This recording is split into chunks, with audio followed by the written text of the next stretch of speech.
Bismillahirrahmanirrahim. Assalamualaikum warahmatullahi wabarakatuh. Alhamdulillahi rabbil alamin. Wassalatu wassalamu ala ashrafil anbiya'i wa sayyidil mursalin. Nabiyyina Muhammadin wa ala alihi wa sahbihi wa man tabi'ahum bi ihsanin ila yaumiddin. Allahumma inna nas'aluka bi asma'ikal husna wa sifatikal ula an tu'allimana ma yanfa'una wa an tanfa'ana bima 'allamtana wa an tazidana 'ilman wa 'amala wa an taj'ala hadzal 'amal khalisan liwajhikal karim wa an tusahhila lana umurana wa talabana fil 'ilmi wa an tusliha lana qulubana wa syu'unana kullaha wa alla takilana ila anfusina tarfata 'ain innaka waliyyu dzalika wal qadiru 'alaih. Para jemaah sekalian, hadirin dan hadirat, ikhwati wa akhwati fillah rahimana wa rahimakumullah. Alhamdulillah, pada kesempatan yang berbahagia ini kita bisa bermajlis, kita bisa berkumpul untuk saling mengingatkan dalam kebaikan dan kebenaran. Mudah-mudahan pertemuan kita di majelis ini benar-benar kita dasari dengan keikhlasan hanya untuk mendapatkan pahala dari Allah Subhanahu wa taala. Dan mudah-mudahan dengan keikhlasan tersebut Allah Subhanahu wa taala melipat gandakan pahala amalan ini dan memberikan kepada kita semuanya ilmu yang bermanfaat dan berkah yang bisa dengan baik dan mudah untuk kita terapkan dalam kehidupan kita dan juga bisa dengan baik dan mudah kita sebarkan kepada orang-orang yang ada di sekitar kita. Amin amin ya rabbal alamin. Tidak lupa salawat dan salam, keberkahan dan kenikmatan semoga selalu terlimpahkan dan tercurahkan kepada Nabi Agung Muhammad sallallahu alaihi wasallam. Begitu pula kepada seluruh keluarga beliau, seluruh sahabat beliau, dan seluruh kaum muslimin yang mengikuti beliau dan para sahabat yang dengan baik hingga hari akhir nanti. Ikhwati wa akhwati fillah, hadirin dan hadirat yang kami cintai karena Allah Subhanahu wa taala. Pada kesempatan kali ini kita akan membahas tentang pasal yang ke-13 yang diberi judul Al-Qadaru Bainal Ifrati wat Tafrid. Di sini disebutkan takdir Allah. Judul sebenarnya adalah takdir Allah antara ekstrim kanan dan ekstrim kiri. Al-qadaru bainal ifrati wat tafrid. Pembahasan tentang takdir antara ekstrim kanan dengan ekstrim kiri. Kemudian pembahasan ini sebenarnya masih berkaitan dengan pembahasan tentang doa Nabi kita Muhammad sallallahu alaihi wasallam yang disinggung di pembahasan yang ke-11. Ya, yang diberi judul Tauhid dan Ubudiyah. Itu di situ disebutkan doa Nabi kita Muhammad sallallahu alaihi wasallam, Allahumma inni abduk ibnu abdik ibnu amatik nasiyati biyadik madin fiyya hukmuk adlun fiyya qada'uk. Sebenarnya yang pasal 13 ini hanya berkaitan dengan doa beliau madin fiyya hukmuk adlun fiyya qada'uk. Ini dijabarkan artinya oleh Ibnu Qayyim rahimahullahu taala dengan penjabaran yang luas. Penjabarannya di pasal yang ke-13 ini tentang takdir Allah Subhanahu wa taala antara ekstrim kanan dengan ekstrim kiri. Kemudian sebelum kita masuk dalam pembahasan ini, ya, di terjemahan yang kita jadikan sebagai rujukan, di terjemahan itu disebutkan qada, ya, diterjemahkan di situ dengan takdir. Qada diterjemahkan di situ takdir. Padahal Yang dimaksud oleh Ibnul Qayyim itu qada, bukan takdir. Ustadz, apa beda? Apa ada bedanya antara qada dengan takdir? Dalam konteks ini Ibnul Qayyim rahimahullahu ta'ala membedakan. Jadi jangan sampai kita memahami dengan penyamaan. Memang ada ulama yang menyamakan antara qada dengan takdir. Ada ulama yang membedakan. Ada ulama yang mengatakan kalau dua kata ini berkumpul dalam satu konteks maka maknanya beda. Tapi kalau dua kata ini ya berpisah dalam konteks yang berbeda-beda maka maknanya sama. Di sini ada 3 pendapat. Secara terperinci menjadi 4 pendapat dalam masalah qada dan qadar ini. Jadi pendapat yang pertama mengatakan bahwa qada dan qadar itu maknanya sama. Tidak ada bedanya. Yaitu ketentuan Allah Subhanahu wa taala yang ditulis di Al-Lauhul Mahfuz yang berkaitan dengan perjalanan makhluknya. Baik. Ini pendapat yang pertama, tidak ada perbedaan antara qada dan takdir. Pendapat yang kedua, pendapat yang mengatakan ada perbedaan antara qada dan takdir ini. Tapi mereka pun berbeda. Apa perbedaannya? Yang pertama mengatakan bahwa qada itu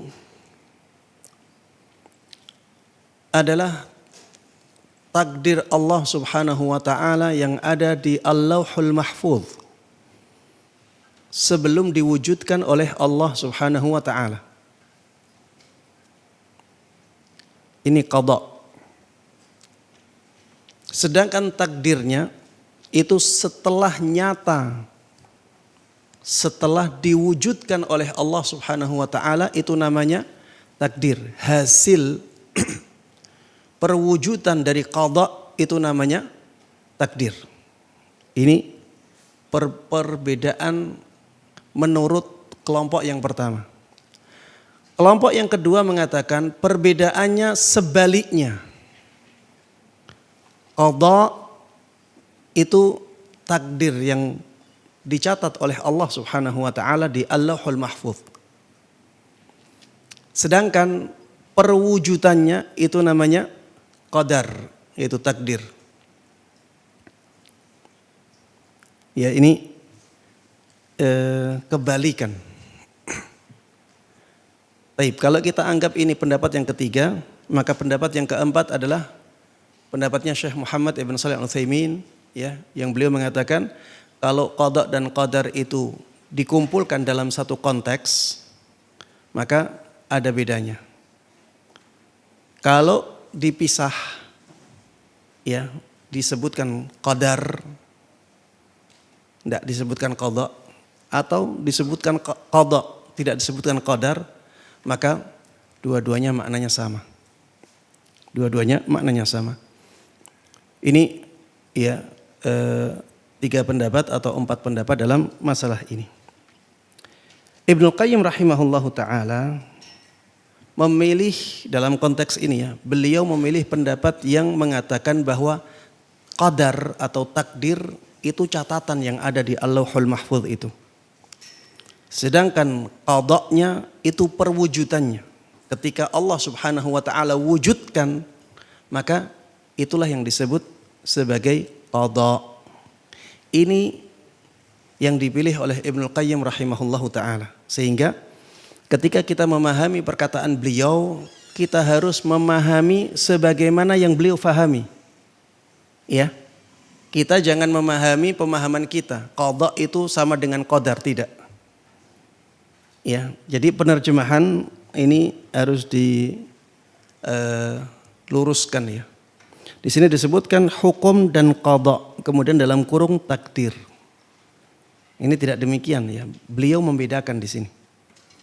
Beliau membedakan bahwa yang dimaksud qada adalah hasil dari pelaksanaan takdir Allah Subhanahu wa taala yang telah ditentukan di Al-Lauhul Mahfuz 50.000 tahun sebelum penciptaan langit dan bumi. Hasil pelaksanaan takdir itulah yang dinamakan qada oleh Ibnul Qayyim rahimahullahu taala. Karena di dalam doanya dikatakan adlun fiyya qada'uk. Adlun fiyya qada'uk. Bahwa qada'mu terhadapku adalah keadilan. Apapun keadaanku. Qada'mu kepadaku atau terhadapku adalah keadilan. Apapun keadaanku. Qada' di sini adalah hasil pelaksanaan dari takdirnya Allah Subhanahu wa taala. Ketika takdir itu diwujudkan oleh Allah Subhanahu wa taala, maka perwujudan dari takdir itu dinamakan apa? Qada. Ya. Bisa difahami ya ibu-ibu ya? Ibu-ibunya bingung. Masih bingung ibu-ibu? Diulangi lagi. Taib, saya ulangi lagi ya. Jadi ada istilah qada dan qadar. Ada istilah apa? Qada dan qadar. Al-qada wal qadar. Jadi dua istilah ini apakah maknanya sama ataukah maknanya berbeda? Para ulama berbeda pendapat. Ada yang mengatakan qada dan qadar itu sama, tidak ada bedanya. Itulah ketetapan Allah Subhanahu wa taala yang akan dilakukan oleh makhluknya. Makhluknya tidak akan keluar dari ketetapan itu sama sekali. Dan itu sudah dicatat oleh Allah Subhanahu wa taala 50.000 tahun sebelum penciptaan langit dan bumi, sebagaimana disabdakan oleh Nabi kita Muhammad sallallahu alaihi wasallam. Ini faham ya yang pertama ya? Baik. Pendapat yang kedua, pendapat yang mengatakan ada bedanya antara qada dan qadar. Baik. Mereka mengatakan bedanya qada itu ketentuan Allah Subhanahu wa taala yang Allah catat di Allahul Mahfuz sebelum 50.000 tahun 50.000 tahun sebelum penciptaan langit dan bumi. Itu qada. Sedangkan takdirnya adalah perwujudan dari qada tersebut. Ketika diwujudkan, misalnya musyafa' itu akan mengadakan kajian di Masjid Raya Cipinang Muara pada hari Sabtu tanggal 21 Oktober. Ini sudah tercatat di Allahul Mahfuz. Itu dinamakan qada. Sedangkan keberadaan ana di sini saat ini ketika sudah terjadi itu namanya takdir, qadar. Itulah qadar, itulah takdir. Ini pendapat yang kedua. Jelas? Baik, pendapat yang ketiga sebaliknya.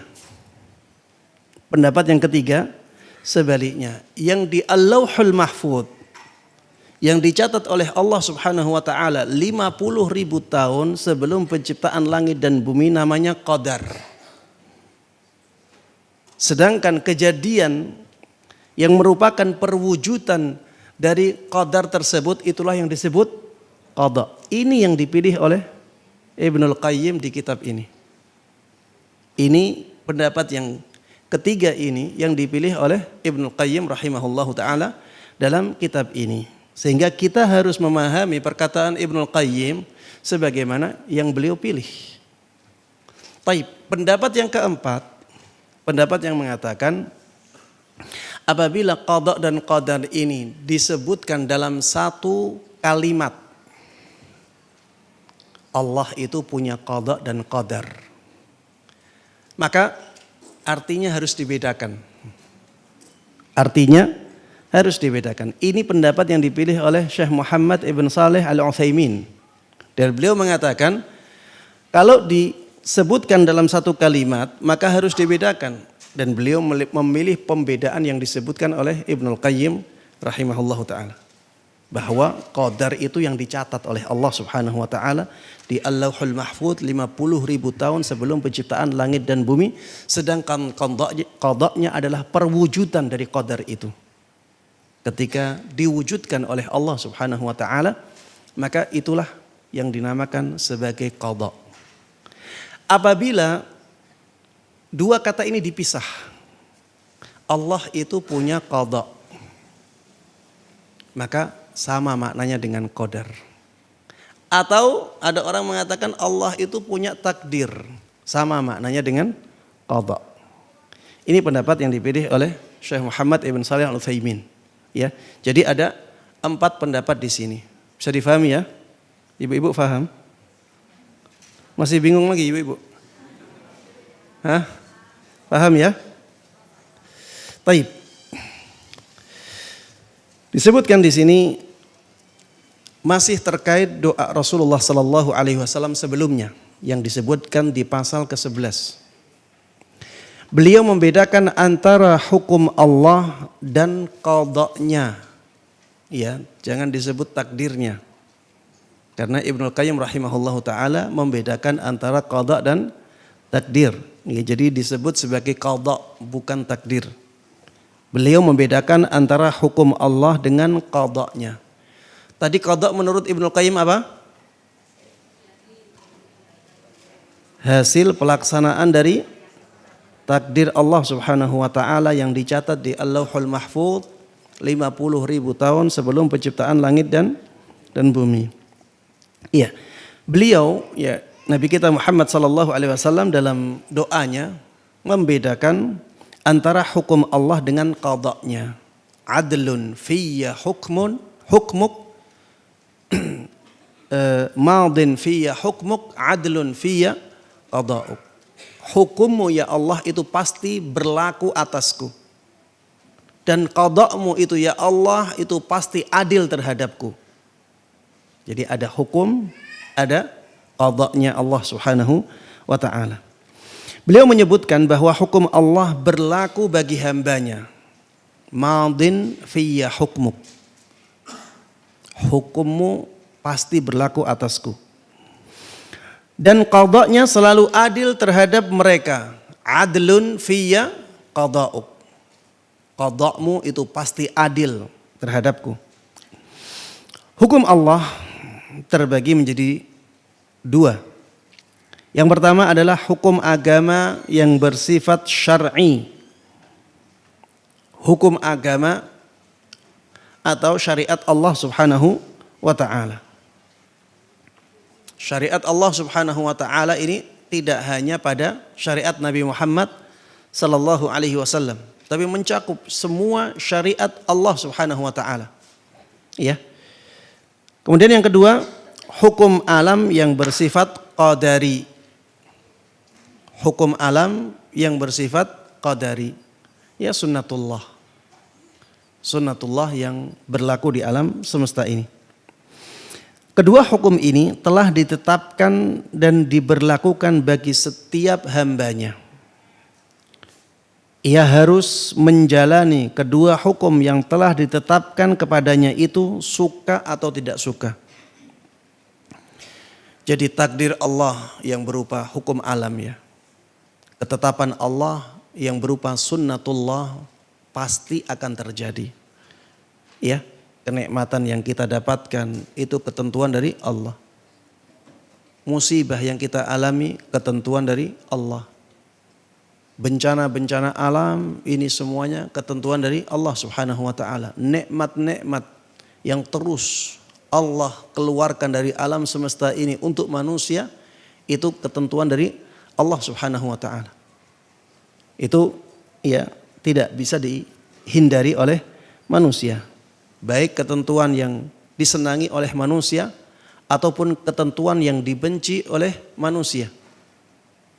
Mereka tidak akan mampu untuk menghindar darinya. Kehidupan seseorang, kematian seseorang, ini semuanya sunnatullah. Ya, adanya keburukan, ya orang-orang yang melakukan kemaksiatan, adanya syaitan, ya, adanya para nabi, adanya amal-amal saleh, adanya pertempuran, peperangan antara yang hak dengan yang batil. Ini semuanya adalah sunnatullah yang harus berjalan di muka bumi. Dan ini atas kehendak dari Allah Subhanahu wa taala. Kita sebagai hambanya Allah Subhanahu wa taala tidak akan mampu menghindar darinya, suka atau tidak. Bedanya ya, beda antara keduanya. Antara hukum Allah dengan qada'nya. Bedanya antara hukum agama yang bersifat syar'i, hukum syariat dengan hukum alam. Bedanya apa?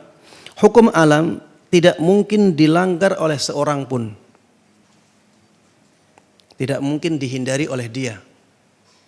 Hukum alam tidak mungkin dihindari oleh dia. Sedangkan hukum agama, syariat Islam itu bisa dilanggar oleh manusia. Banyak manusia yang tidak menerapkan syariat Islam. Padahal Allah mewajibkan mereka untuk menerapkan syariat Islam. Iya, kita jangan jauh-jauh ke negara. Kita sebagai pribadi itu diwajibkan menerapkan syariat Islam yang berkaitan dengan kita. Tetap saja di sana banyak orang-orang yang tidak menerapkan syariat Islam untuk dirinya sendiri. Banyak yang tidak menerapkan syariat Islam walaupun untuk dirinya sendiri. Ya apalagi kalau kita berbicara yang lebih dari itu. Misalnya kekuasaan. Tentunya banyak ya yang tidak menerapkan syariat Islam. Padahal Allah mewajibkan mereka semuanya untuk menerapkan syariat Islam. Beda dengan hukum yang kauni, yaitu sunnatullah. Tidak mungkin dihindari oleh manusia. Tidak mungkin dihindari oleh manusia. Walaupun manusia berusaha agar tidak terjadi bencana di muka bumi, ketika Allah berkehendak maka terjadi bencana itu. Apapun yang dilakukan oleh manusia. Kalau Allah Subhanahu wa taala menghendaki terjadi bencana, terjadi bencana. Coba bayangkan dulu ya di waktu pandemi. Itu kita bisa melihat betapa kuatnya usaha manusia agar virus tersebut tidak menyebar. Usaha apapun dilakukan. Tapi ketika Allah Subhanahu wa taala berkehendak untuk menyebar ke seluruh dunia, yang terjadi itu. Tidak ada yang menginginkan itu. Betapa banyak orang yang gulung tikar. Betapa banyak bisnis-bisnis besar yang runtuh karena pandemi tersebut. Bahkan masih dirasakan efeknya sampai saat ini. Musibah pandemi itu masih dirasakan efeknya sampai saat ini. Ini semua ya tidak keluar dari keinginan atau kehendak Allah Subhanahu wa taala. Allah menghendaki itu terjadi. Ya, itulah sunnatullah ya. Itulah hukum kauni. Hukum yang harus berjalan di muka bumi. Berbeda dengan hukum syar'i. Kalau hukum syar'i ya manusia bisa saja menghindar darinya, maksudnya melanggarnya, tidak melakukannya. Kalau hukum kauni tidak bisa ditinggalkan oleh manusia. Baik. Kemudian disebutkan di sini mengingat takdir, ya ini bukan takdir ya, qada. Mengingat qada itu merupakan kesudahan dari suatu ketetapan takdir. Ini yang benar seperti ini. Mengingat qada itu merupakan kesudahan dari suatu ketetapan takdir dan ia baru ada setelah ketetapan takdir itu berlaku dan terlaksana, maka beliau Nabi kita Muhammad sallallahu alaihi wasallam mengucapkan di dalam doanya, adlun fiyya qada'uk. Qada'mu pasti adil terhadapku. Qada'mu terhadapku pasti keadilan. Karena yang dimaksud dengan qada itu adalah hasil pelaksanaan dari takdir Allah Subhanahu wa taala. Makanya Rasulullah mengatakan adlun fiyya qada'uk. Qada'mu terhadapku pasti adil. Maksud pernyataan ini ialah bahwa hukum yang telah engkau sempurnakan. Hukum di sini maksudnya ketetapan ya. Maksud dari pernyataan ini adalah bahwa ketetapan yang telah engkau sempurnakan dan engkau berlakukan kepada hambamu merupakan bentuk keadilanmu terhadap dirinya. Ya, dengan seperti ini ya kita bisa faham ya. Tapi kalau ini dimaknai takdir, dimaknai yang tidak diinginkan oleh Ibnu Qayyim, maka jadinya nggak nyambung. Ya, maksud adlun fi qada'uk adalah bahwa hukum yang telah engkau sempurnakan dan engkau berlakukan kepada hambamu merupakan bentuk keadilanmu terhadap dirinya. Adapun pengertian hukum, maka ia adalah sesuatu yang ditetapkan Allah. Hukum maksudnya ketetapan Allah Subhanahu wa taala. Dalam doa beliau, madin fiyya hukmuk. Ketetapanmu atasku itu pasti berlaku. Tidak bisa ditinggalkan. Adapun pengertian hukum, maka ia adalah sesuatu yang ditetapkan Allah Subhanahu wa taala. Mungkin dia berlakukan, mungkin juga tidak dia berlakukan. Mungkin Allah berlakukan, ya bisa jadi Allah ya jalankan, bisa jadi Allah tidak jalankan. Apabila hukum tersebut bersifat syar'i, berupa syariat-syariat Islam, maka ia berlaku pada diri setiap hamba. Jadi syariat Islam itu harus diterapkan oleh setiap hamba Allah Subhanahu wa taala. Namun apabila hukum tersebut bersifat qadari, ya, sunnatullah, maka ia hanya berlaku jika Allah mewujudkannya. Sehingga jika dia tidak berlaku, ya, tetapi ia tidak berlaku jika Allah tidak mewujudkannya. Maksudnya jika Allah tidak mewujudkannya, maka ia tidak berlaku. Taib. Hanya Allah yang mampu mewujudkan semua yang telah Dia tetapkan. Hanya Allah yang mampu mewujudkan semua yang telah Dia tetapkan. Adapun makhluknya, bisa jadi dia menetapkan dan menginginkan sesuatu, tapi tidak kuasa untuk mewujudkannya. Adapun makhluknya, maka bisa jadi dia menetapkan dan menginginkan sesuatu, tapi tidak kuasa untuk mewujudkannya. Ya seperti yang kita alami dalam kehidupan kita. Seringkali kita merencanakan sesuatu, kelihatannya mudah, tapi ternyata tidak mudah. Bahkan ternyata bisa jadi kita gagal. Bisa jadi kita gagal. Bahkan kadang sesuatu yang sepele ya. Setiap hari misalnya ke sekolah. Setiap hari ke kantor. Pakai mobil yang masih bagus. Suatu hari tiba-tiba mobilnya mogok. Dan akhirnya hari itu tidak bisa ke kantor. Padahal ya ke kantor 10 menit, 20 menit. Tapi bisa jadi seseorang tidak mampu mewujudkan hal yang menurut dia masih sepele. Apalagi ya rencana-rencana besar. Seringkali meleset. Beda dengan Allah Subhanahu wa taala Al-Qadir. Allah yang maha berkuasa atas segala sesuatu. Ketika Allah Subhanahu wa taala merencanakan sesuatu, dan ketika Allah Subhanahu wa taala ingin mewujudkannya, maka tinggal mengatakan kun, maka adalah hal tersebut, terjadilah hal itu.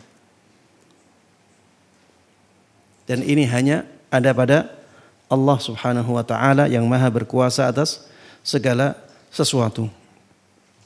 Jadi Allah sajalah yang bisa menetapkan suatu ketentuan dan memberlakukannya terhadap makhluknya, dan hanya Dialah yang berkuasa atas keduanya. Hanya Dialah yang berkuasa atas keduanya. Doa Rasulullah sallallahu alaihi wasallam ini yaitu madin fiyya hukmuk, adlun fiyya qada'uk. Ya, di sini adlun fiyya qada'uk.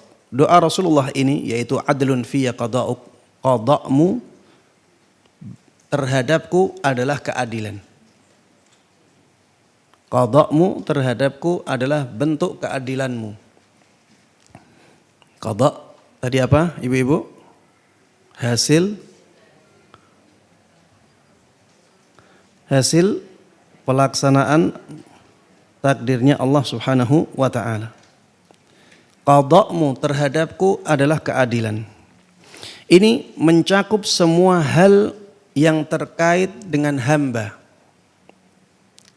Di sini disebutkan adlun fiyya qada'uk. Qada'uk itu ada kata qada', ada kata-kata ka, qada'uka. Qada' itu nakirah, ka-nya itu ma'rifah. Yang paham bahasa Arab, apabila ada nakirah disandingkan kepada ma'rifah, maka maknanya umum. Maknanya menjadi umum. Semua qada'mu itu adalah keadilan.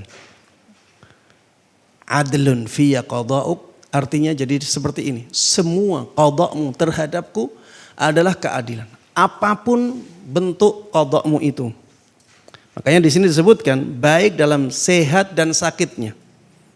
Ketika Allah Subhanahu wa ta'ala mentakdirkan kita sakit dan akhirnya mewujudkan sakit itu pada kita, itu keadilan dari Allah Subhanahu wa ta'ala. Mungkin karena kita tidak memperhatikan kesehatan, akhirnya kita jatuh sakit. Mungkin kita terlalu memforsir tubuh kita, akhirnya kita jatuh sakit. Ketika Allah Subhanahu wa ta'ala mewujudkan takdir sehatnya kita, itu pun keadilan dari Allah Subhanahu wa ta'ala. Mungkin karena kita memperhatikan kesehatan kita. Kita tidak terlalu memforsir, kita makan makanan yang menyehatkan. Akhirnya Allah kasih kita kesehatan. Ya, itu keadilan dari Allah Subhanahu wa ta'ala. Dalam kaya dan miskinnya. Orang ini dijadikan miskin oleh Allah itu karena keadilan dari Allah Subhanahu wa ta'ala. Orang ini dijadikan kaya oleh Allah Subhanahu wa ta'ala itu juga bentuk keadilan Allah Subhanahu wa ta'ala. Dalam kebahagiaan dan kesedihannya. Ada orang yang dijadikan sedih oleh Allah Subhanahu wa ta'ala. Ada orang yang dijadikan senang oleh Allah Subhanahu wa ta'ala. Ya seperti misalnya kita alhamdulillah di Indonesia sekarang keadaan masih tenang, ya kita bahagia bersama keluarga.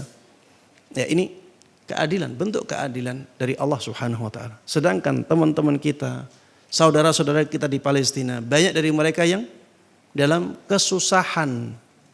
Itu pun adalah bentuk keadilan dari Allah Subhanahu wa ta'ala. Bisa jadi mereka melakukan sesuatu yang akhirnya menjadikan mereka mendapatkan hukuman tersebut. Mendapatkan musibah itu keadilan dari Allah Subhanahu wa ta'ala, dan kita tidak boleh menyangsikan keadilan Allah Subhanahu wa ta'ala. Baik, dalam hidup dan matinya ada orang yang dihidupkan oleh Allah, ya, lahir itu atas keadilan Allah Subhanahu wa ta'ala. Ada orang yang dijaga kehidupannya oleh Allah, maka ini bentuk keadilan Allah Subhanahu wa ta'ala. Ada orang yang dimatikan oleh Allah, diwafatkan oleh Allah, dicabut nyawanya oleh Allah Subhanahu wa ta'ala. Itu bentuk keadilan Allah Subhanahu wa ta'ala terhadap makhluknya. Dalam hukuman dan ampunan baginya. Ya, ada orang yang dihukum oleh Allah karena dosanya. Ini bentuk keadilan. Ada orang yang diampuni oleh Allah setelah dia melakukan taubat, melakukan istighfar, sehingga tidak dihukum oleh Allah. Ini juga keadilan dari Allah Subhanahu wa ta'ala. Maupun dalam kondisi-kondisi yang lainnya. Itulah yang diisyaratkan melalui firman-Nya, "Wa ma asabakum min musibatin fabima kasabat aydikum." Musibah apapun yang menimpa kalian adalah disebabkan oleh perbuatan tangan kalian sendiri. Jadi Allah adil. Allah kasih musibah itu karena mereka salah. Inilah keadilan yang diisyaratkan oleh Allah Subhanahu wa ta'ala dalam ayat ini. Ada musibah itu karena salah kalian. Kalian yang melakukan kesalahan, makanya kalian pantas untuk diadili. dengan musibah. Begitu pula dalam firman-Nya, wa in tusibhum sayyi'atum bima qaddamat aydihim. Wa in tusibhum sayyi'atun bima qaddamat aydihim fa innal insana kafur. Jika mereka ditimpa kesusahan disebabkan perbuatan tangan mereka sendiri. Jadi kesusahan itu dikehendaki oleh Allah menimpa mereka karena mereka melakukan kesalahan. Wa in tusibhum sayyi'atun bima qaddamat aydihim, disebabkan perbuatan tangan mereka sendiri. Fa innal insana kafur, sungguh manusia itu adalah makhluk yang sangat ingkar kepada nikmat. Kesimpulannya, semua qada Allah yang berlaku pada hambanya merupakan bentuk keadilannya. Ya. Ketentuan di situ maksudnya adalah qada. Semua qada Allah yang berlaku pada hambanya merupakan bentuk keadilannya. Ya. Jadi perwujudan dari takdir Allah Subhanahu wa taala itu pasti keadilan, ya. Tidak mungkin ya bukan keadilan. Baik. Berikutnya ya Ibnu Qayyim rahimahullahu taala menjelaskan tentang aqwalut tawaif fil qadar. Pendapat-pendapat dari golongan-golongan yang menyimpang dalam masalah takdir. Ya, ini qadar. Kalau ini yang diinginkan oleh Ibnu Qayyim memang takdir, qadar. Jadi naskah aslinya mengatakan qadar. Dan beliau membedakan antara qada dan qadar. Ini takdir. Jadi takdir menurut beliau adalah ketentuan yang dicatat oleh Allah Subhanahu wa taala di Al-Lauhul Mahfuz 50.000 tahun sebelum penciptaan langit dan bumi. Inilah yang dimaksud dengan takdir oleh Ibnu Qayyim rahimahullahu taala. Taib. Fa in qila, apabila ada yang mengatakan fal ma'siyatu 'indakum biqada'ihi wa qadarihi fama wajhul 'adli fi qada'iha. Al maksiyah, kata ini, kalau ada orang yang mengatakan maksiat menurut kalian wahai ahlus sunnah itu berdasarkan qada dan takdirnya Allah Subhanahu wa taala. Terus bagaimana Allah bisa dikatakan adil? Bagaimana Allah bisa dikatakan adil dalam ketetapannya, dalam qadanya? Karena keadilan dalam menghukum kemaksiatan menjadi samar. Maksudnya gimana? Kemaksiatan bukankah ditakdirkan oleh Allah? Jawabannya iya. Kemudian Allah menghukum seseorang karena kemaksiatannya. Di mana letak keadilannya? Ini syubhat ya dari orang-orang yang menyimpang pemahamannya. Jadi mereka mengatakan, kata kalian wahai ahlus sunnah, maksiat itu ditakdirkan oleh Allah. Kemudian kalian katakan Allah adil dalam menghukum kemaksiatan itu, dalam menghukum pelaku maksiatnya. Ini gimana? Keadilannya di mana? Allah menjadikan mereka bermaksiat, kemudian Allah menghukum mereka. Di mana letak keadilannya? Ini orang-orang dari ahli kalam, ya, mereka akhirnya karena logika ini, banyak dari mereka yang akhirnya mengingkari takdir. Mereka mengingkari takdir. Tidak ada takdir itu. Kalau takdir ada, maka akhirnya Allah nggak adil. Akhirnya Allah tidak adil. Kalau Allah tidak adil, jelas itu mustahil. Berarti kita harus jaga bahwa Allah itu adil dan takdirnya dihilangkan. Ini syubhat yang dilontarkan oleh orang-orang ahlul kalam.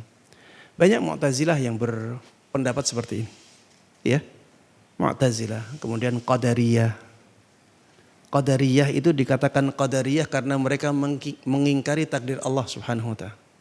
Bahkan ada beberapa orang di zaman ini yang mengatakan takdir Allah ya yang tercipta saat ini. Sebelumnya tidak dicatat oleh Allah Subhanahu wa taala. Ada yang mengatakan Allah sebelumnya tidak tahu. Taunya ketika sudah terjadi. Na'udzubillahi min dzalik, ya.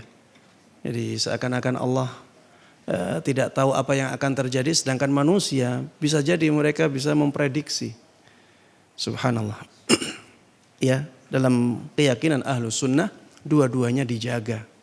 Jadi keyakinan kepada takdir itu salah satu dari rukun iman yang harus kita imani. Keyakinan bahwa Allah adil itu juga harus dijaga karena Allah Subhanahu wa taala itu punya sifat adil, ya. Bahwa Allah Subhanahu wa taala itu maha adil. Ibnu Qayyim rahimahullah taala ketika menyebutkan syubhat ini, beliau mengatakan ini memang salah satu pertanyaan yang penting untuk diperhatikan. Berdasarkan asumsi tersebut, sekelompok orang yaitu pengikut faham Jabariyah. Pengikut faham Jabriyah itu orang-orang yang memahami bahwa kita makhluknya Allah Subhanahu wa taala itu seperti daun yang ditiup oleh angin. Jadi kemanapun angin meniup daun itu, maka daun itu akan ngikut. Kita itu seperti itu.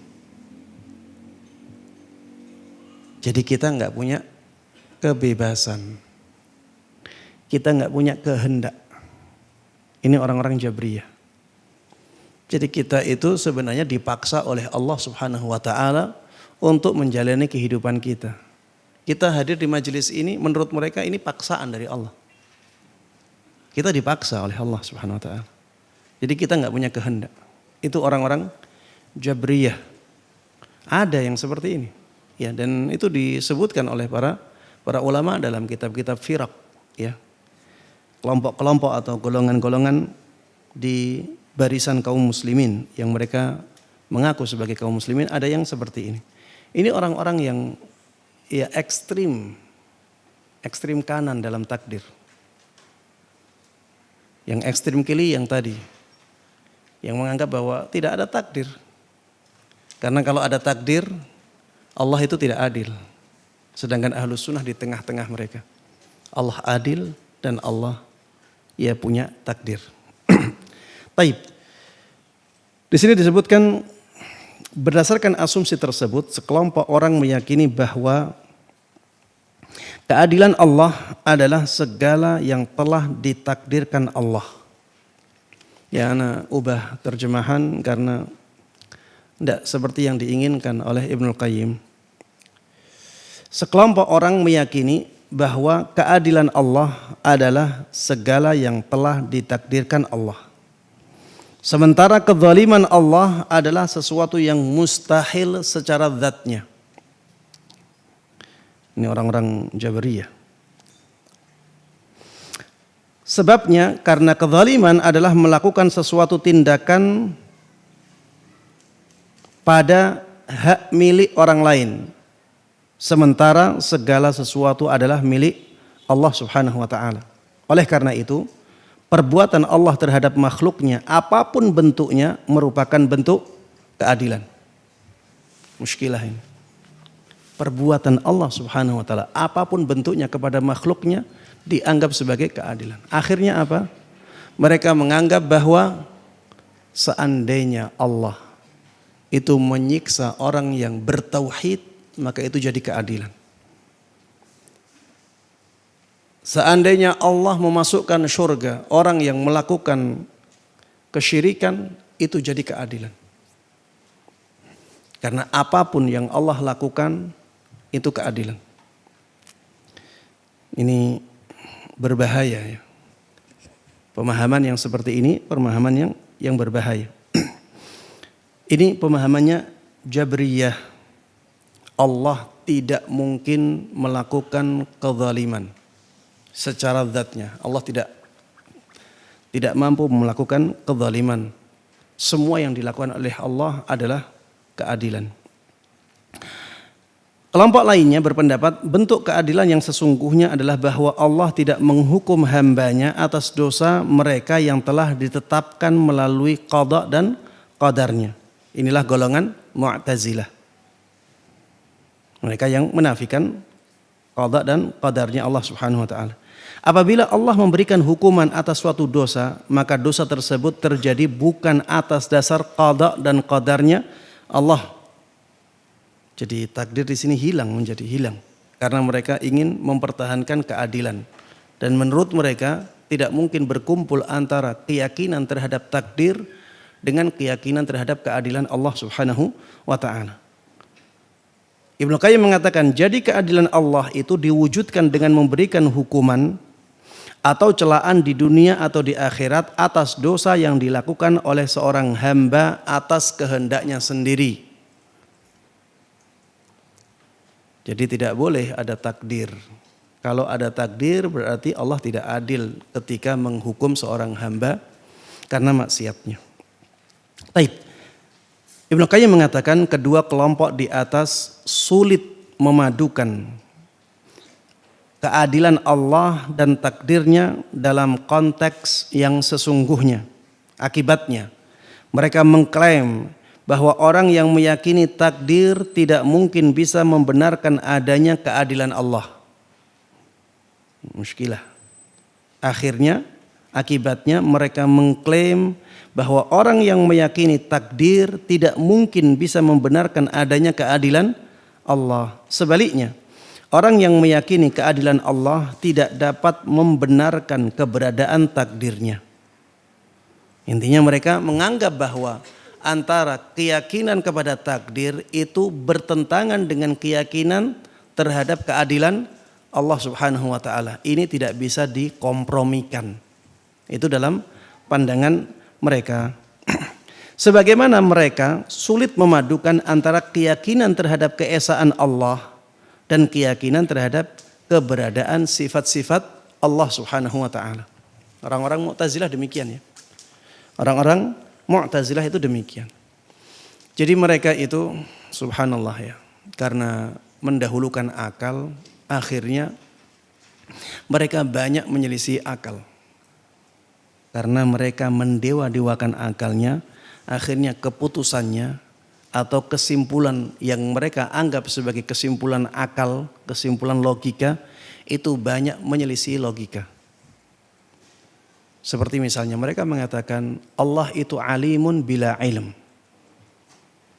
Allah itu maha mengetahui tanpa sifat mengetahui.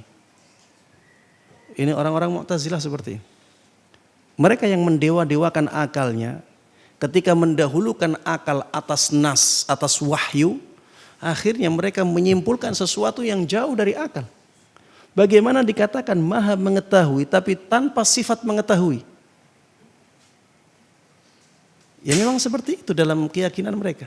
Makanya ya yang seperti ini harus kita tinggalkan. Jangan sampai kita mendahulukan akal. Akal kita itu lemah. Ya, akal kita itu lemah. Fungsi akal itu memahami. Bukan mempertentangkan atau bukan menentang. Jadi fahami wahyu dengan baik. Fahami wahyu dengan baik. Itulah tugas akal. Dan jangan ditentang. Allah Subhanahu wa taala di dalam Al-Qur'an ya sudah banyak sekali menjelaskan bahwa manusia itu lemah, akal manusia pun lemah. Seperti misalnya Allah Subhanahu wa taala mengatakan wa ma utitum minal ilmi illa qalila. Kalian itu tidak dikasih ilmu kecuali hanya sedikit. Ilmu yang kalian dapatkan itu sedikit. Jadi kalau ilmunya sedikit berarti apa? Ya jahil. Jahil. Walaupun di mata kita dia orang yang paling pintar, paling jenius, tetap saja berlaku firman Allah, "Wa ma utitum minal ilmi illa qalila." Sampai sekarang, ya sampai sekarang ini orang tidak bisa menemukan dan membuktikan adanya jin. Padahal jin itu ada. Orang di zaman dahulu bisa mengatakan bahwa ada jin. Teknologi sekarang yang mereka katakan ini sudah sangat canggih, itu tidak bisa menemukan mana jin. Makanya orang-orang yang seperti ini biasanya tidak meyakini adanya jin. Ruh yang sangat dekat dengan dia, tidak dia ketahui. Tidak dia ketahui. Ilmu manusia itu sangat sedikit. Sekarang ada di penjelasan tentang ruang angkasa, ya, ada materi apa? Materi gelap yang banyak mendengarkan penjelasan tentang materi gelap. Materi gelap itu apa? Materi yang belum dikenal oleh manusia. Materi yang belum dikenal oleh manusia, dan itu lebih banyak daripada materi yang sudah dikenal oleh manusia. Bukan materi gelap itu bukan warna gelap, tidak ya. Materi gelap itu materi yang belum dikenal oleh manusia. Ini apa? Dan itu lebih banyak daripada yang sudah dikenal oleh manusia. Ini menunjukkan apa? Menunjukkan manusia itu lemah. Pikirannya lemah, logikanya pun lemah. Maka apabila menyikapi wahyu Allah Subhanahu wa taala, menyikapi sabda Rasulullah sallallahu alaihi wasallam, harusnya kita menundukkan akal. Kita harusnya tahu diri kalau akal kita itu lemah. Fahami wahyu tersebut, fahami hadis tersebut dengan baik, kemudian terima dan terapkan. Taib. Di sini disebutkan sebagaimana mereka sulit memadukan antara keyakinan terhadap keesaan Allah dan keyakinan terhadap keberadaan sifat-sifat Allah. Jadi orang-orang Mu'tazilah itu mengatakan Allah tidak punya sifat. Karena kalau Allah punya sifat dan sifatnya bermacam-macam, berarti Allah itu lebih dari satu. Kalau Allah punya sifat yang banyak, itu menunjukkan bahwa Allah itu banyak, bukan satu. Padahal kita harus mengesahkan Allah Subhanahu wa taala. Maka akhirnya mereka menafikan sifat. Mengatakan Allah itu Maha mengetahui tapi tanpa sifat mengetahui. Karena kalau mereka menetapkan sifat mengetahui, nanti mereka akan menetapkan sifat yang lain juga. Sifat mendengar. Mereka akan menetapkan sifat melihat. Kalau sifatnya banyak, berarti Allahnya banyak. Itu dalam pemikiran mereka. Akhirnya mereka menafikan sifat. Tidak ada sifat bagi Allah. Namanya bagaimana? Namanya tetap ada. Karena bisa jadi satu zat tapi namanya banyak. Bisa. Masih masuk akal. Menurut mereka. Ya, maka ini jangan diikuti ya. Ini pemahaman yang menyimpang. Kita sebagai Ahlus Sunnah wal Jamaah, kita meyakini bahwa Allah Subhanahu wa taala punya nama yang banyak dan setiap nama tersebut mengandung sifat-sifat untuk Allah Subhanahu wa taala. Kemudian Ibnu Qayyim rahimahullah taala mengatakan, akibatnya tauhid mereka menjadi tauhid kelompok Mu'attilah. Mu'attilah itu kaum yang menafikan sifat-sifatnya Allah Subhanahu wa taala. Jadi tauhid itu dalam pandangan mereka harus menafikan sifat-sifat Allah. Karena mereka harus menjaga Allah itu esa. Dan keesaan ini tidak mungkin apabila Allah punya sifat banyak. Maka mereka mempertahankan keesaannya. Sifat-sifatnya dihilangkan. Ahlus Sunnah tidak demikian. Ahlus Sunnah mempertahankan keesaan Allah, mentauhidkan Allah dalam zatnya, tapi Ahlus Sunnah tetap meyakini bahwa Allah itu punya banyak sifat sebagaimana Allah sebutkan dan Rasulullah SAW jelaskan. Dan konsep keadilan Allah yang mereka fahami justru merupakan pendustaan terhadap takdir. Ini orang-orang Mu'tazilah ya. Karena mereka tidak bisa memadukan antara keyakinan kepada takdir dengan keyakinan kepada keadilan Allah Subhanahu wa taala. Kemudian Ibnu Qayyim rahimahullah ta'ala menjelaskan bagaimana pendapat Ahlus Sunnah wal Jamaah dalam masalah takdir dan keadilan Allah. Beliau mengatakan, adapun ahlus sunnah wal jamaah, akidah kelompok ini menetapkan adanya keadilan Allah dan takdirnya. Kezaliman menurut mereka adalah menempatkan sesuatu bukan pada tempatnya. Inilah kezaliman. Kezaliman adalah menempatkan sesuatu bukan pada tempatnya. Bukan menggunakan sesuatu yang bukan hak miliknya. Ya, sebagaimana tadi disebutkan oleh orang-orang Jabariyah. Bukan itu. Kezaliman itu menempatkan sesuatu tidak pada tempatnya. Seperti mengadab orang yang taat. Mengadab orang yang taat dan tidak berdosa. Itu bentuk kezaliman karena tidak menempatkan sesuatu pada tempatnya. Keadilan adalah menempatkan sesuatu pada tempatnya. Dan Allah Maha Suci dari segala perbuatan zalim sebagaimana yang disebutkan pada banyak ayat di dalam kitabnya. Allah Subhanahu wa taala sekalipun membuat orang tersesat menurut kehendaknya, menetapkan seseorang berbuat maksiat dan dosa sesuai kehendaknya, semua itu dia lakukan semata-mata karena keadilannya terhadap orang tersebut. Semua itu dia lakukan semata-mata karena keadilan Allah terhadap orang itu. Jadi ketika Allah mentakdirkan orang ini berdosa, orang ini melakukan kemaksiatan, itu memang cocok untuk orang itu, memang pantas dia mendapatkan takdir itu. Dia pantas mendapatkan qadha itu. Mungkin karena dia selalu mengedepankan syahwatnya. Dia tidak ingat kepada Allah Subhanahu wa taala. Akhirnya dia terjatuh ke dalam kemaksiatan. Jatuhnya dia ke dalam kemaksiatan adalah bentuk keadilan Allah Subhanahu wa taala kepada dia.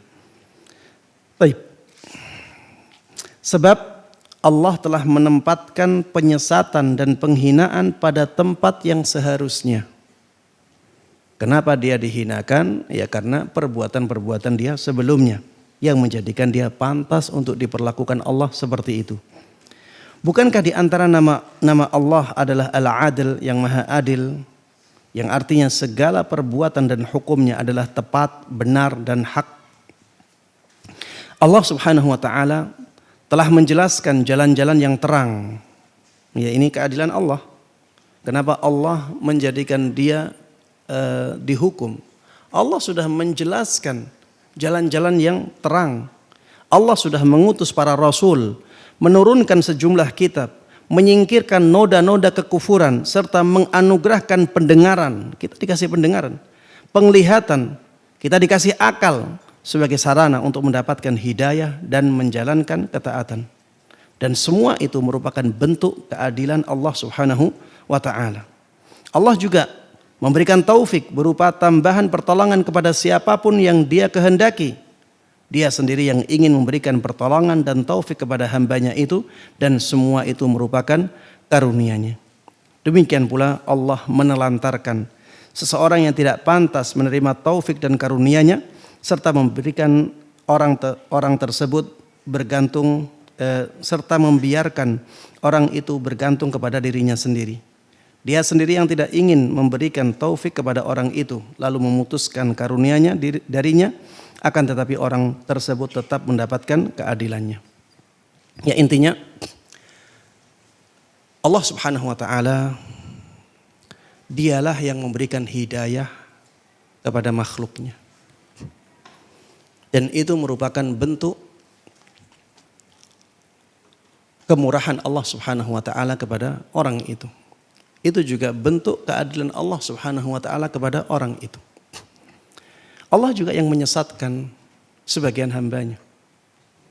Allah yang menyesatkan sebagian hambanya. Dan itu bentuk keadilannya. Allah hukum dia dan Allah tetap adil ketika Allah menghukum dia.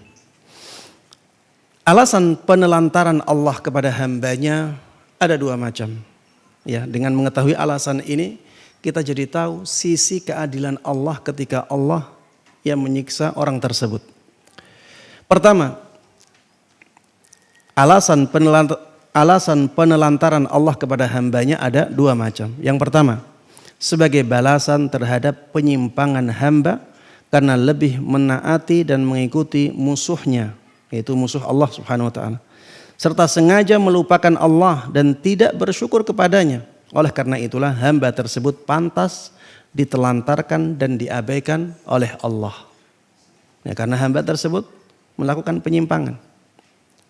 Dia bahkan lebih mentaati syaitan, lebih mentaati musuh-musuh Allah daripada mentaati Allah Subhanahu wa taala. Dia sengaja melupakan Allah.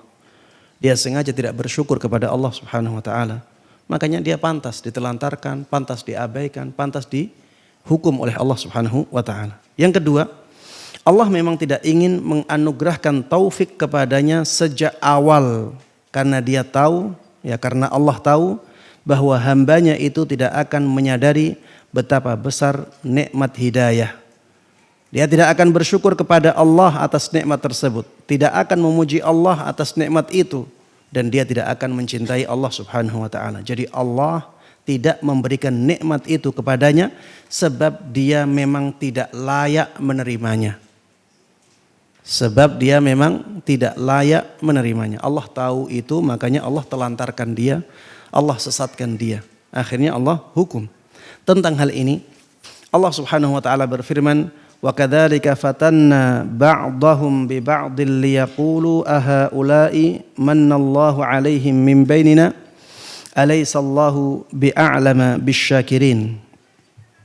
Demikianlah kami telah menguji sebagian mereka, orang yang kaya dengan sebagian yang lain orang yang miskin, agar mereka orang yang kaya itu berkata, orang-orang di antara kita semacam inikah yang diberi anugerah oleh Allah? Jadi orang-orang yang kaya mengatakan kepada orang miskin yang mereka mendapatkan hidayah, apa orang-orang seperti ini yang dikasih hidayah oleh Allah? Miskin, ya, rakyat jelata, rakyat biasa, yang seperti ini yang dikasih hidayah oleh Allah. Kita yang kaya-kaya, yang cerdas-cerdas ini nggak mendapatkan hidayah. Mereka meremehkan itu. Allah berfirman, tidakkah Allah mengetahui tentang mereka yang bersyukur kepadanya? Ya, tidakkah Allah Subhanahu wa taala lebih mengetahui mereka yang bersyukur kepadanya? Yang bersyukur itulah yang mendapatkan hidayah. Ya, bukan yang diberikan nikmat oleh Allah Subhanahu wa taala saja. Tapi yang bersyukur dengan nikmatnya walaupun sedikit, itulah yang mendapatkan hidayah darinya. Allah juga berfirman, walau alimallahu fihim khaira la asma'ahum. Walau alimallahu fihim khaira la asma'ahum. Sekiranya Allah tahu kebaikan ada pada mereka, tentulah Allah menjadikan mereka dapat mendengar. Tentunya Allah menjadikan mereka mendengar, maksudnya mendengar nasihat, ya. Mendengar nasihat, mendengar dakwah. Apabila Allah menetapkan bahwa orang-orang tertentu akan tersesat dan dia jadikan suka berbuat maksiat, maka itu semata-mata karena keadilan Allah. Ya. Apabila Allah menetapkan bahwa orang-orang tertentu akan tersesat dan dia jadikan suka berbuat maksiat, maka itu semata-mata karena keadilannya. Sebagaimana halnya ketika Allah menetapkan agar ular, kalajengking, dan anjing buas dibunuh. Allah menetapkan hukum tersebut berdasarkan keadilannya. Meskipun sejak awal hewan-hewan tersebut memang diciptakan dengan sifat yang membuatnya pantas untuk dibunuh. Pembahasan seputar takdir ini telah kami ungkapkan secara panjang lebar di dalam kitab besar, yakni mengenai qada dan qadar, yaitu kitab Syifaul Alil, ya.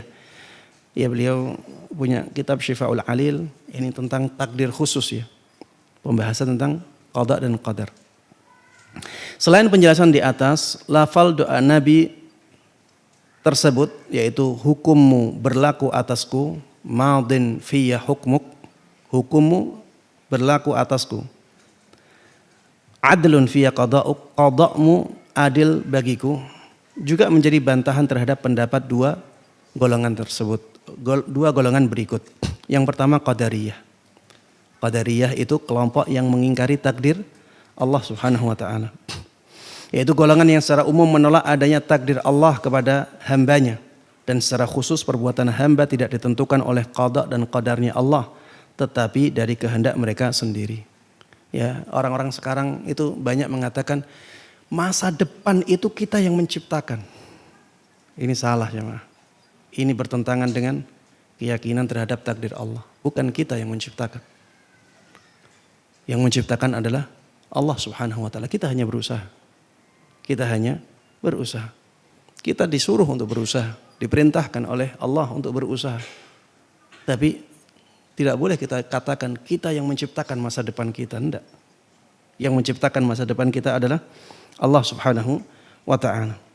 Dan secara khusus Qadariyah yaitu golongan yang secara umum menolak adanya takdir Allah kepada hambanya, dan secara khusus perbuatan hamba tidak ditentukan oleh qada dan qadarnya Allah. Adapun yang merupakan takdir Allah hanya sebatas perintah dan larangan yang Dia tetapkan bagi mereka. Adapun yang merupakan takdir Allah hanya sebatas perintah dan larangan yang Dia tetapkan bagi mereka. Kelompok yang kedua yaitu kelompok Jabariyah. Yaitu golongan yang berpendapat bahwa semua yang ditakdirkan Allah adalah bentuk keadilannya yang tidak mungkin dibalas dengan hukuman. Jika tidak demikian, maka tidak ada faedahnya sabda Rasulullah SAW dalam doa beliau, takdirmu adil bagiku. Keadilan menurut mereka adalah segala yang mungkin dikerjakan, sedangkan kezaliman adalah sesuatu yang pada dasarnya mustahil terjadi. Menurut mereka, seolah-olah beliau mengucapkan madin wa nafidhin fi qada'uk. Takdirmu berlaku dan terlaksana atasku. Ungkapan ini sama persis dengan ungkapan yang pertama. Ya, ini ada kesalahan juga di sini. Disebutkan di dalam penerjemahannya, ungkapan ini sama persis dengan pendapat pertama. Padahal maksudnya ungkapan ini sama persis dengan ungkapan yang pertama, yaitu madin fiyya hukmuk. Kan ada dua ya. Adlun fiyya qada'uk, madin fiyya hukmuk. Ya. Yang pertama madin fiyya hukmuk, yang kedua adlun fiyya qada'uk. Ya, menurut kalau dari sudut pandang orang-orang Jabariyah, ini dua kata ini seakan-akan satu. Ya, seakan-akan satu. Tidak ada gunanya mengatakan adlun fiyya qada'uk, karena artinya sudah diwakili oleh madin fiyya hukmuk. Ya, ini pembahasan takdir memang agak berat ya, pembahasan tentang takdir ini. Jadi memang pembahasan takdir ini tidak cukup ya dipelajari dalam satu majelis seperti ini. Kemudian ini juga sebenarnya penjelasan tentang hadis, bukan penjelasan tentang takdir. Ya, jadi Ibnu Qayyim di sini sebenarnya menjelaskan tentang hadis, sehingga penjelasan tentang takdirnya tidak begitu runut. Ya, kalau kita ingin membahas tentang takdir yang lebih baik ya kita belajar di kitab akidah. Ya, kita belajar di kitab akidah. Makanya ana pernah sampaikan ya di awal majelis ya bahwa fawaidul fawaid ini adalah penjelasan tentang faedah-faedah yang ya dipikirkan oleh Ibnu Qayyim rahimahullahu taala, dan ini ringkasannya. Ini kitab yang kita kaji ini ringkasannya, dan ana sampaikan penjelasan tentang faedah-faedah ini biasanya berdasarkan perenungan yang sudah mendalam. Biasanya berdasarkan apa? Perenungan yang sudah mendalam. Dan perenungan yang sudah mendalam itu ya biasanya lebih susah difahami.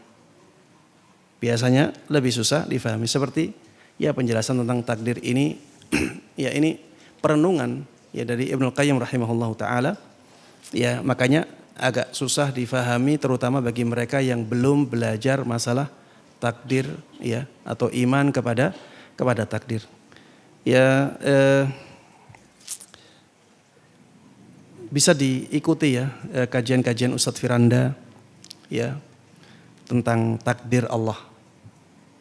Ya, diikuti agar bisa memahami, ya. Nanti ada iradah, ada masyiah, ya, ada iradah syar'iyah, ada iradah kauniyah. Itu hubungannya dengan takdir. Itu difahami dengan baik. Nanti ada maratibul qadar. Ada tahapan-tahapan takdir. Jadi takdir itu berdasarkan ilmu Allah. Berdasarkan ilmu Allah Subhanahu wa ta'ala. Dari ilmu tersebut, ya, dari ilmu tersebut, kemudian ada kitabah, ya, ilmu tersebut kemudian ditulis, ya, dalam Al-Lauhul Mahfuz. Kemudian setelah itu ada masyiah, keinginan Allah Subhanahu wa ta'ala untuk mewujudkannya. Kemudian setelah itu ada al-khalq, penciptaan Allah. Allah wujudkan.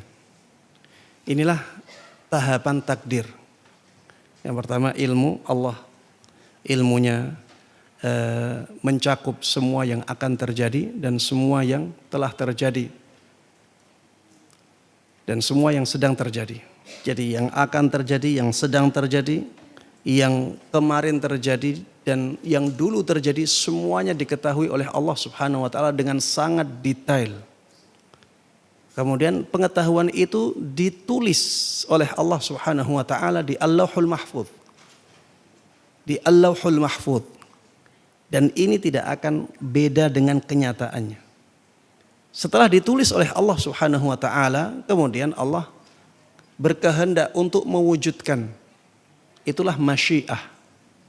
Kehendak Allah untuk mewujudkan, ya, yang ada di tulisan tersebut. Kemudian setelah itu Allah wujudkan. Itulah yang namanya al-khalq, ya. Dan yang kita lihat saat ini, yang sudah terjadi ini, itulah yang dinamakan sebagai al-qadha oleh Ibnu Qayyim rahimahullahu taala. Itu al-khalq, ya, diciptakan oleh Allah sehingga terwujud dalam kenyataan. Taib, jemaah sekalian rahimanallah, ini yang bisa saya sampaikan dalam kesempatan kali ini. Mudah-mudahan bermanfaat dan Allah berkahi. Amin amin ya rabbal alamin. Karena waktu yang sudah mepet asar, ya, kurang 5 menit lagi, maka kita akhiri kajian ini. Mudah-mudahan apa yang kita bahas bersama bermanfaat untuk kita semuanya. Mudah-mudahan Allah berkahi ilmu kita dan mudah-mudahan Allah Subhanahu wa taala memberikan kepada kita taufiknya untuk bisa mengamalkan dan menyebarkan semua ilmu agama yang sampai kepada kita dengan baik dan mudah. Amin amin ya rabbal alamin. Wassallallahu wasallam wa baraka ala nabiyyina Muhammadin wa ala alihi wa sahbihi wa man tabi'ahum bi ihsanin ila yaumiddin. Wa subhanakallahumma wa bihamdik asyhadu an la ilaha illa anta astaghfiruka wa atubu ilaik. Wassalamualaikum warahmatullahi wabarakatuh.